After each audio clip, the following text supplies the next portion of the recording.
रात का सन्नाटा धीरे धीरे शहर पर उतर रहा था, लेकिन उस सन्नाटे को एक जगह तोड़ रही थी।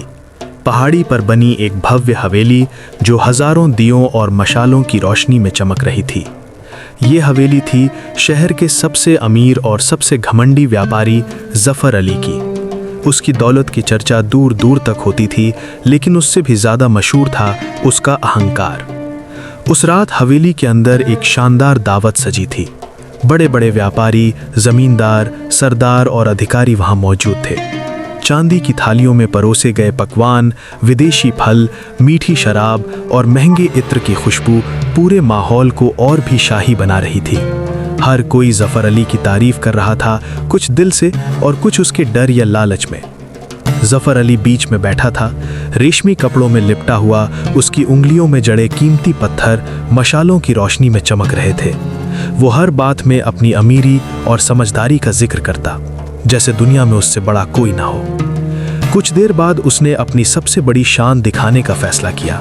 उसने जोर से ताली बजाई, भारी भरकम दरवाजे खुले और अस्तबल से एक एक करके शानदार घोड़े बाहर लाए गए। वे घोड़े सिर्फ जानवर नहीं, बल्कि शान और ताकत की मिसाल थी। उनकी चमकती खाल, मजबूत शरीर और ऊंची उठी गर्दन देखकर हर कोई दंग रह गया। जफर अली मुस्कुराया और बोला, घोड़े सिर्फ सवारी के लिए नहीं होते, ये मालिक की पहचान होते हैं, और जैसा मालिक वैसा घोड़ा। मेहमानों ने तालियां बजाई। उसी वक्त हवेली के बाहर अंधेरे में एक आदमी खड़ा था। उसका नाम था करीम।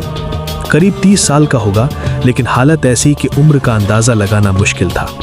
उसके कपड़े फटे हुए थे, शरीर दुबला था और चेहरा धूल से भरा हुआ था, लेकिन उसकी आंखों में एक अजीब सी चमक थी, जैसे वो दुनिया को किसी और नजर से देखता हो। वो चुपचाप खड़ा घोड़ों को देख रहा था। एक पहरेदार ने उसे देखा और गुस्से में बोला, यहाँ क्या कर रहे हो? भागो यहाँ से, ये जगह तुम्हारे जैसे लोगों के लिए नहीं है। उसकी आवाज अंदर तक पहुंच गई। जफर अली का ध्यान उधर गया। वो वैसे भी अपने मेहमानों को मनोरंजन देने के मौके ढूंढ रहा था।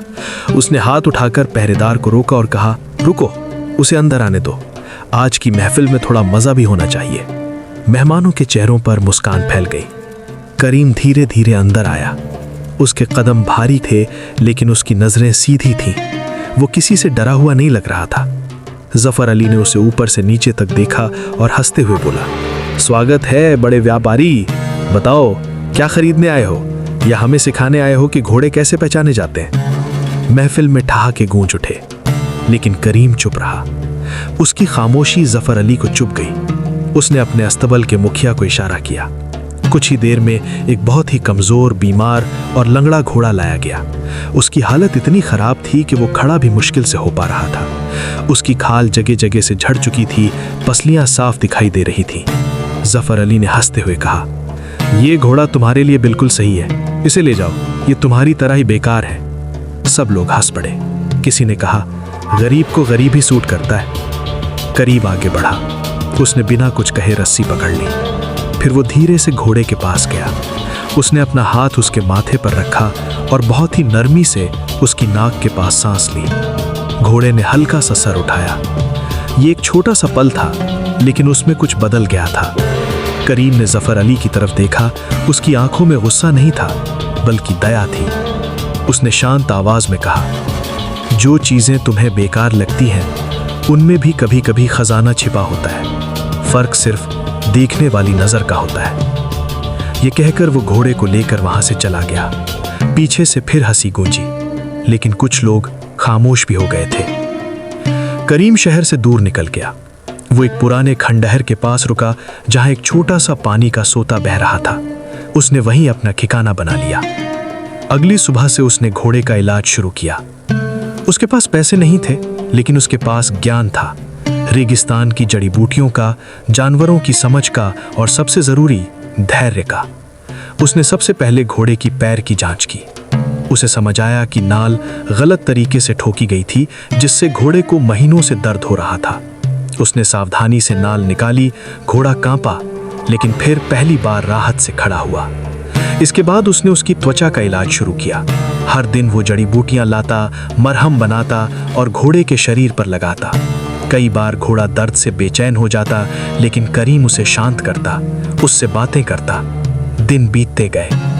करीम अपना खाना भी उसके साथ बांटता, ठंडी रातों में उसके पास सोता, उसे साफ करता, पानी पिलाता और धीरे धीरे उसकी ताकत लौटने लगी।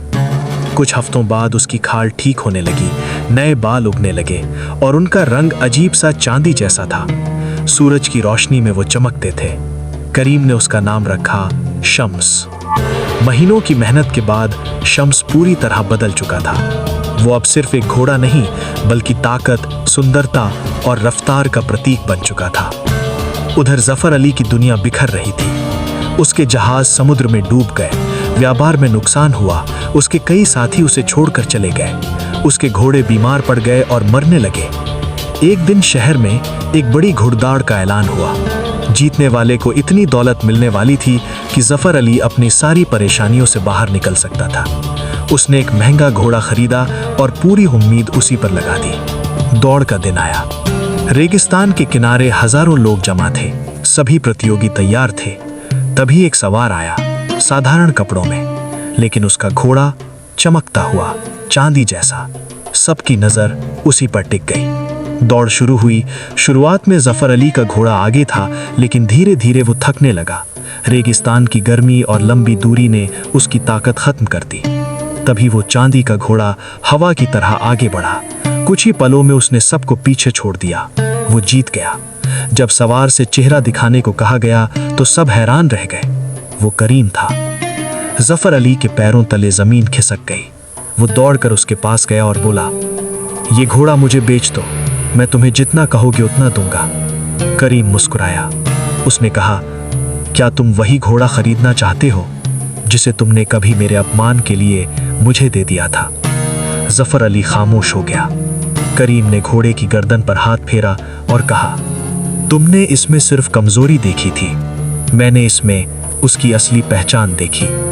दौलत से नजर नहीं खरीदी जा सकती। ये कहकर वो वहां से चला गया और जफर अली अपनी हार और अपने घमंड के साथ वहीं खड़ा रह गया।